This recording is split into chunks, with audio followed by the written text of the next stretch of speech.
करता करे करम करे शिव जो करे सो होए। तीनों लोक नव खंड में शिव से बड़ा न कोई। शिव समान दाता नहीं कोई।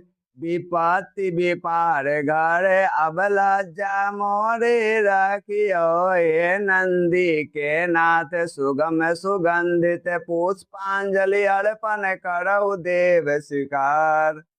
मैं धनंजय उपाध्याय छोटू की ज्ञान की कहानी में आप लोगों का स्वागत करता हूं। आशा करता हूं कि आप अपने जीवन में स्वस्थ होंगे, अपने अपने जीवन में मस्त होंगे। तो आइए हम लोग शिव पुराण का विशेषो संहिता का तीसरा अध्याय शुरू करते हैं। उसके पहले हम लोग एक बार शिव का नाम लेंगे, तो एक बार प्रेम से बोलिए मेरे साथ, नमः पार्वते पते हर हर हर महादेव।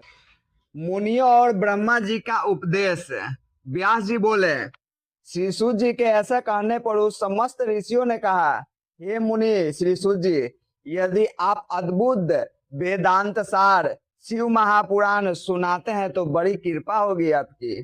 तो मुनियों के ऐसा कहने पर श्री सूत जी शिव जी का ध्यान स्मरण करते हुए बड़े ही प्रसन्न होकर बोले, अच्छा तो आप लोग अन्नमय शिव महापुराण का वेद को सुनिए, जो समस्त वेदों का सार है और जिसमें भक्ति, ज्ञान और वैराग्य तीनों का वर्णन है।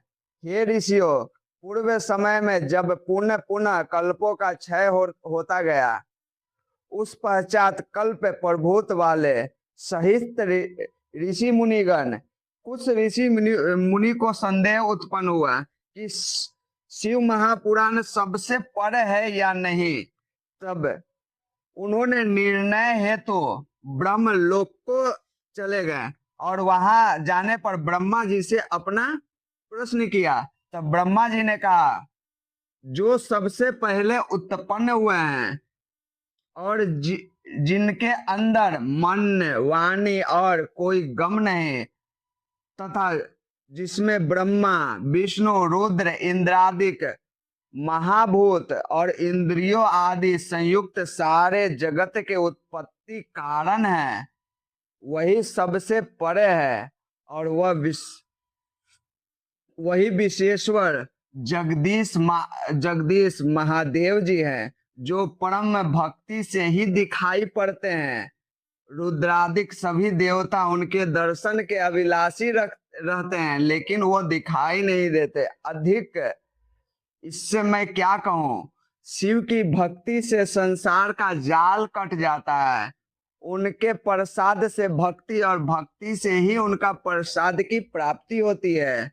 जैसे अंकुर से बीज और बीज से ही अंकुर की प्राप्ति होती है। अतः हे ब्राह्मणों, आप लोग महादेव जी का प्रसाद पाने के लिए 1,000 वर्ष तक दीर्घ यज्ञ कीजिए, जिससे शिव जी की कृपा से आपको साध्य और साधन की प्राप्ति होगी। तब ऋषियों ने पूछा, हे श्री सूत जी, यह साध्य और साधन क्या है?